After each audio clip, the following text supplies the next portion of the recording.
Farmizode04, Mother Enzai celebrates her 85th birthday at Artisa Farm Care. Surprise! These flowers are for you. Surprise! Surprise! Surprise! Surprise!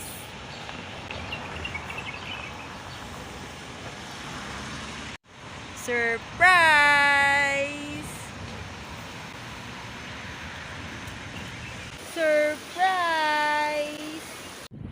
Surprise!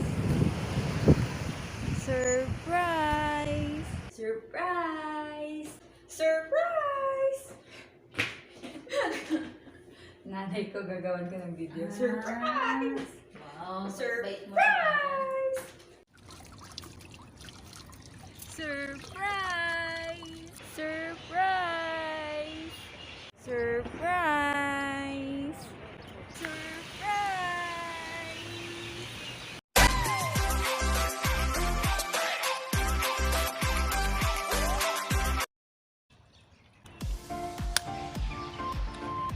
Today is Valentine's Day. Everybody is celebrating. Me, I find my time editing my videos, and today I'm here at King Abdulaziz Park for the filming of my mom's 85th birthday. I prepared this for 5 years and I want it extra special. So come on, please join me.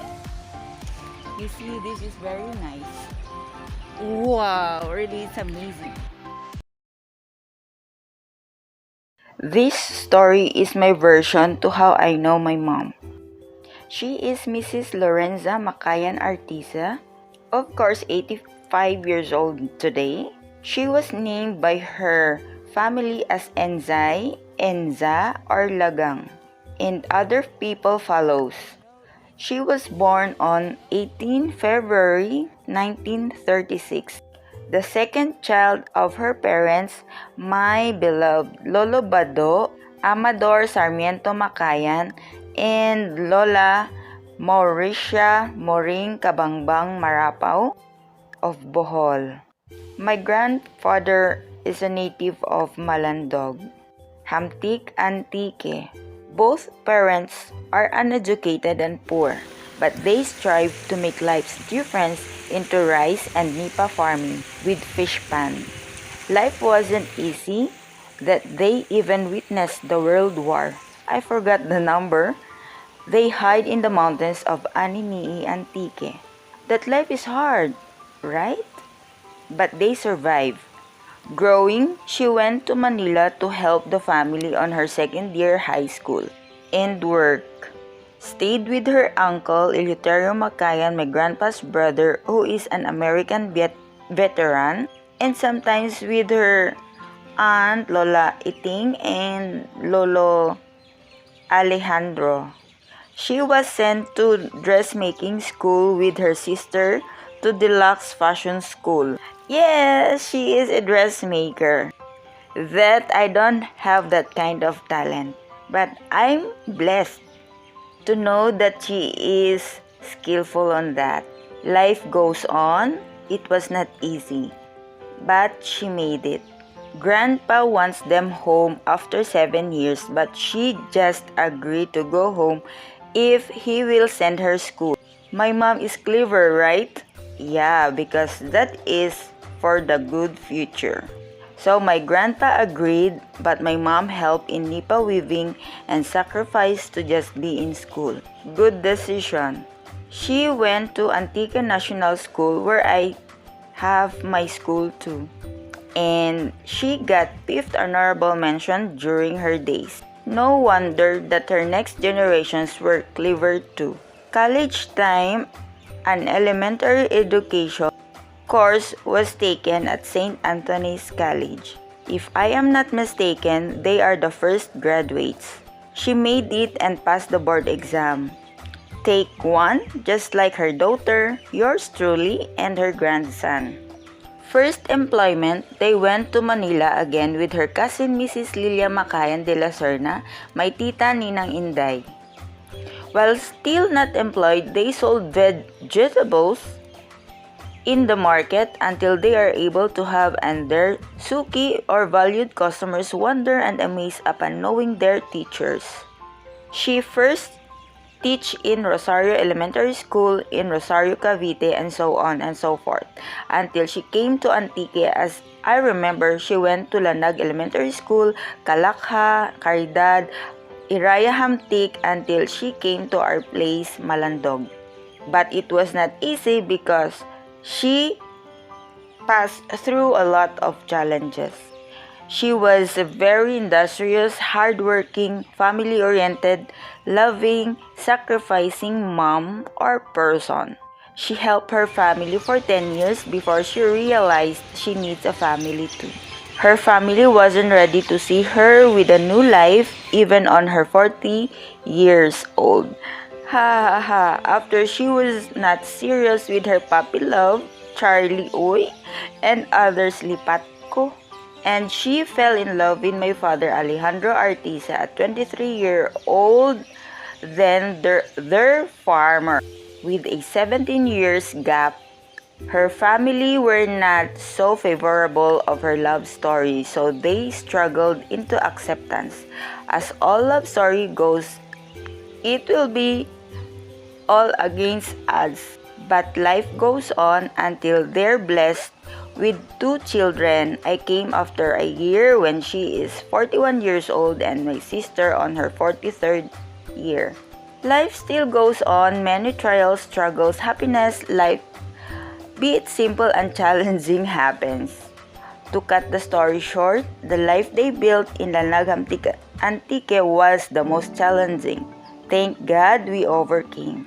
It was not easy, but I really praise God for surviving.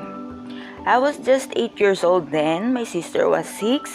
We are of a happy and simple family, but because of the uncontrolled bad behavior of others, greed, jealousy, selfishness, we experienced the most traumatic life. But positivity, we are still thankful because we became who we are now because of what we've been through. My parents built our house and life to prepare while children are still young.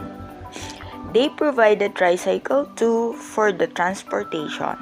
Until one day, our life was challenged. It's a long story to tell, but something to know for the next generation to appreciate. Haha, too emotional. I want to forget this, but this is part of our life. Our life turned upside down from the prepared goal of my parents. My dad became a referee to his brothers fighting on their property until they went out of the gate. Long story to tell, my father got the 2 knives from them, and when the barangay authority came, the 2 ran away.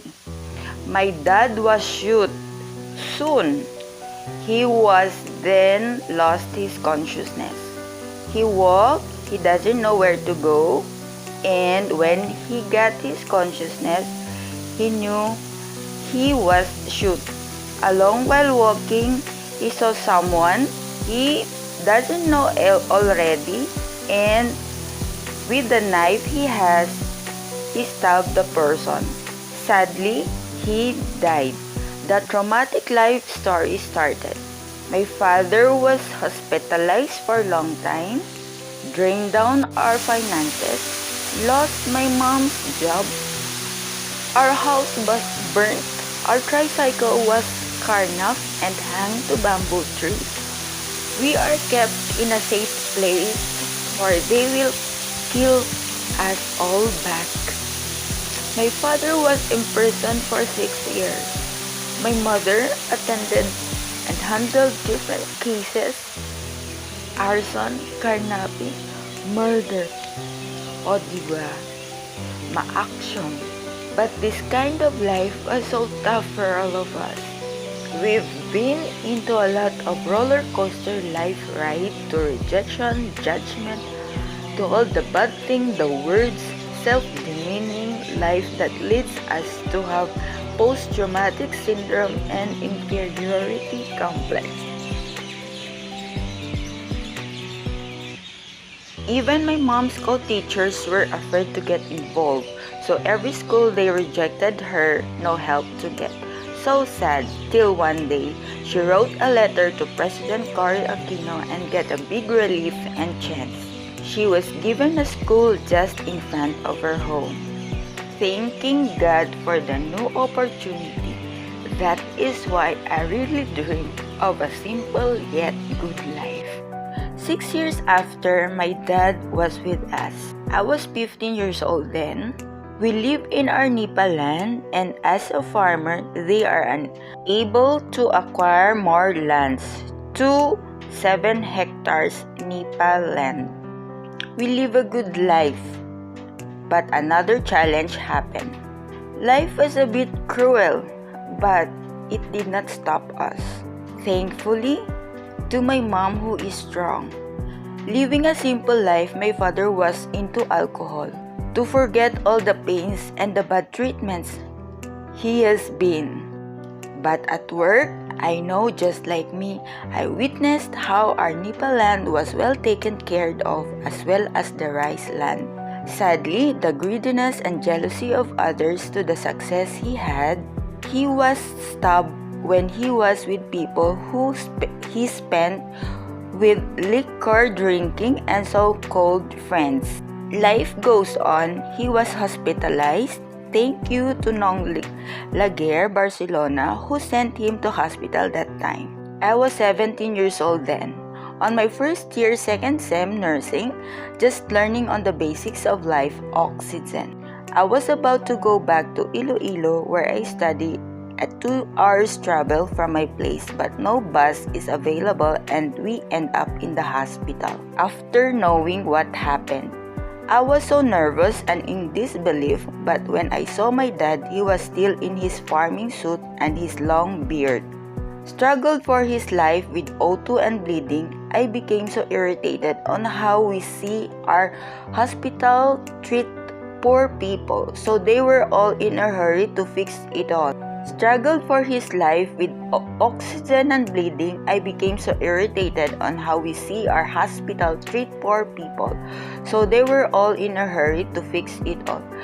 After few minutes of my dad's life, last word I heard is to study well and finish school to compensate him who just have an elementary grade school. And he died. Then another case added.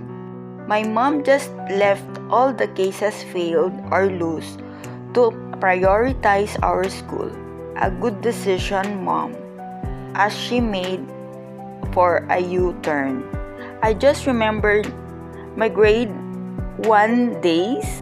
When I am studying, I can't read my first book, and my dad was angry, spanked me with a soft broom until the handle was broken.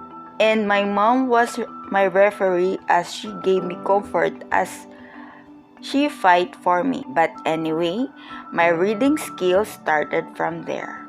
A hard way, but it made me who I am now. Another challenge she got after my sister became pregnant with our cousin at a very young age of 16. The family was separated and broken. Thankfully, after 20 years, it was rebuilt. She is bringing her grandson Cleone to school that her other co-teachers were angry, but to no choice because the mother was sent for school and no budget for a helper. Coming home from school, she will be a mom to work for house chores and prepare for another day of lesson at school. She don't have time for herself as the budget is limited, especially during our school times. Not even a good dresses for her or jewelries. She is just buying our clothes to relieve, as we call it before, and ukay-ukay as now on this generation. With all this kind of pain, I was so vigilant and being strong that one day we have to give my mom at least a little good life and comfort. Thankfully, God listened to our prayer. She given us a chance to be better and able. She was able to send me to nursing school. I tried my best to give back the sacrifices by finishing my school. My sister as commerce graduate and her grandson from my sister is now a teacher. One day, we came to the Hall of Justice for my license was stolen by a snatcher, and the secretaries and other employees who knew her of her cases congratulated her that they can't believe after all she'd been through, now she got a nurse. Just a little contribution to a little success for her. Many more challenges happened as we are living in this world, but it did not stop my mom to be strong. I got married and failed. I gave birth to my Luis and she took care of him. My sister got married and she was challenged in life too, into bankruptcy in our family. My mom fell down one day last October 2019 and I got my emergency leave to see her before any circumstances may lead. Still life goes on, we fight, we talk again, we fight and talk, fight and many fight and more fights, but it is life with money matters and other better matters. Good thing she did not give up. I may cry in many challenges, but for her, she can hold her tears. I know until now we are challenged of trials, and I hope and pray from this day forward. Nanay, please just enjoy your remaining years. Lagaw ikaw sa likod, I prepared it for you and the next generation and the next generation. Every day, sakay ikaw sa imo wheelchair, patulod kay Luis. Thanks to COVID, Luis is not in school, so he can be with you. Walk ikaw sa garden with assistance, not alone. If Nanay Imag is cooking for her filming or may mga bisita, join them, please. Ikaw ang main reason why I built an organic farm. For you to have longer life. Pag chemical free ang food mo until I will be home for good. God willing to be your private nurse and spend time with you. Take one step at a time. Or each day, di sagad papasaway, think positive, believe in yourself, love yourself, gid. Happy lang. Million man ang price ka venue mo. I am thankful to God for giving me an opportunity. I may sacrifice, but this is for all of us. To a better life we missed. Now is the time to reap the harvest. Nag-give up man si Pangga.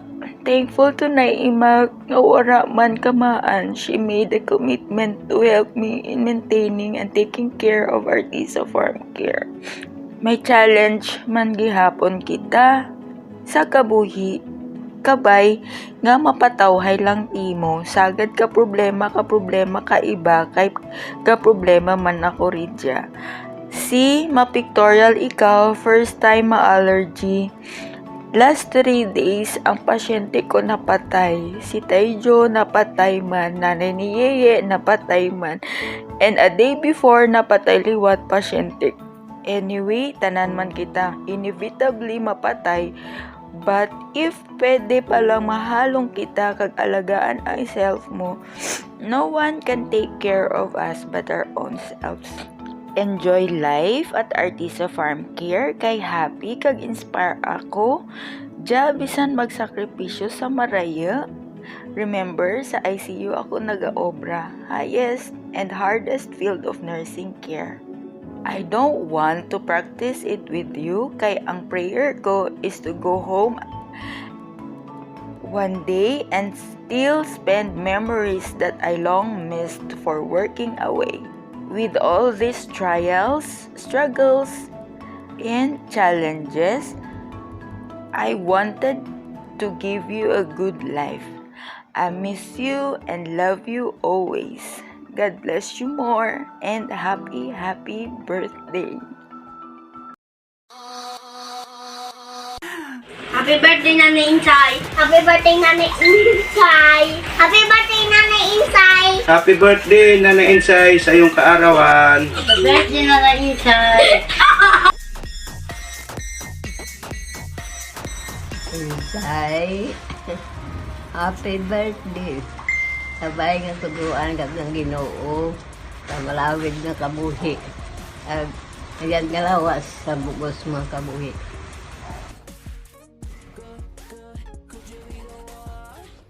Happy birthday, Ma'am Insay.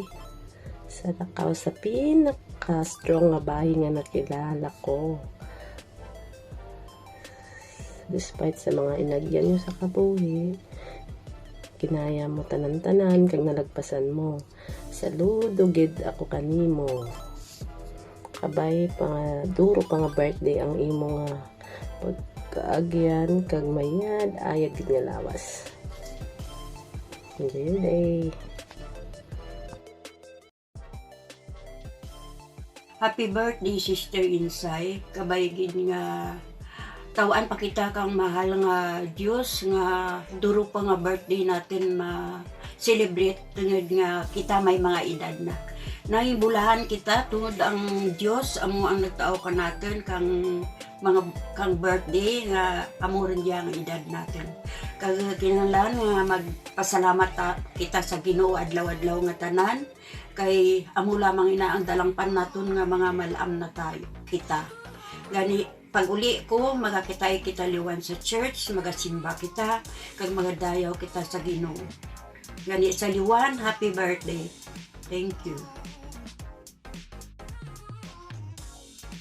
Happy birthday, Lola Insay! God bless you! God, I love you!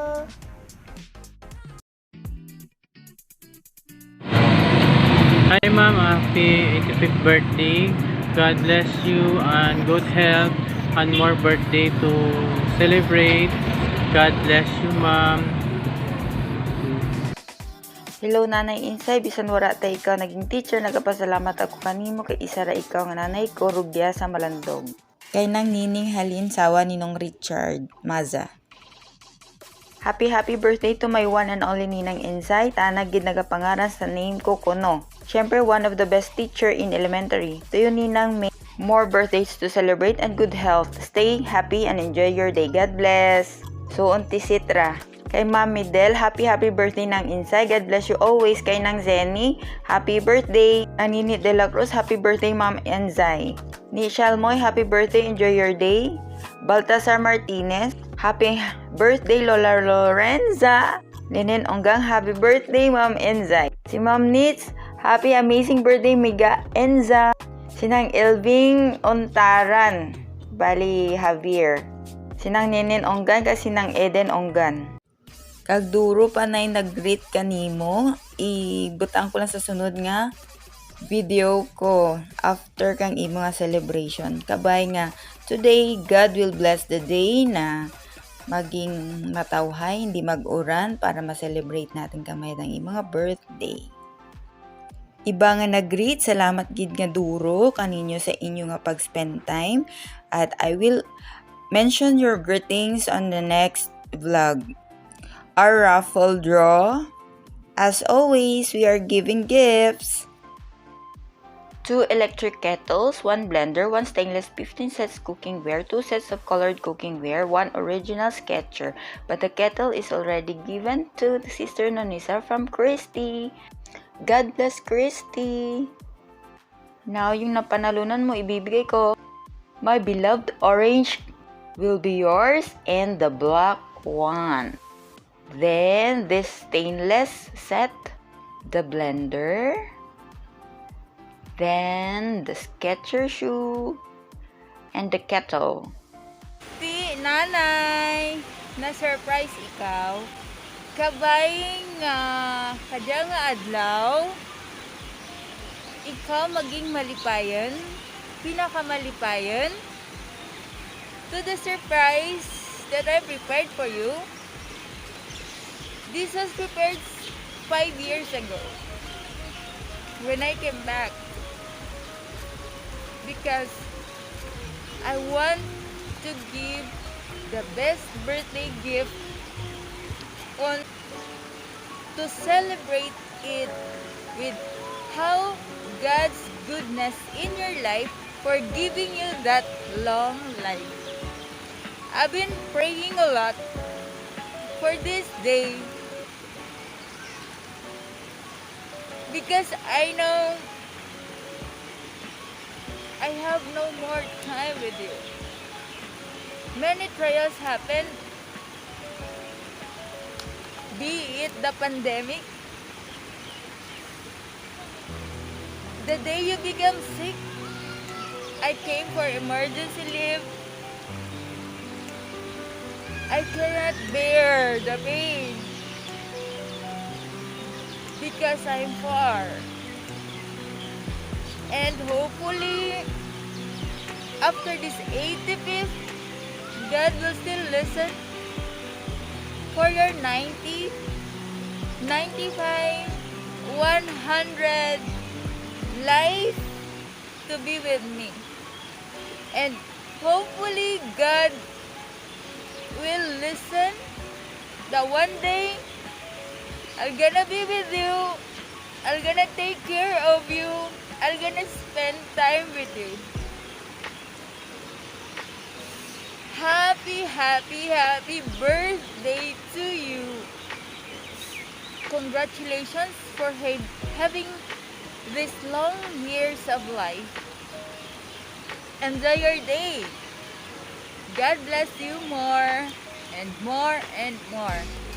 I love you. I miss you so much.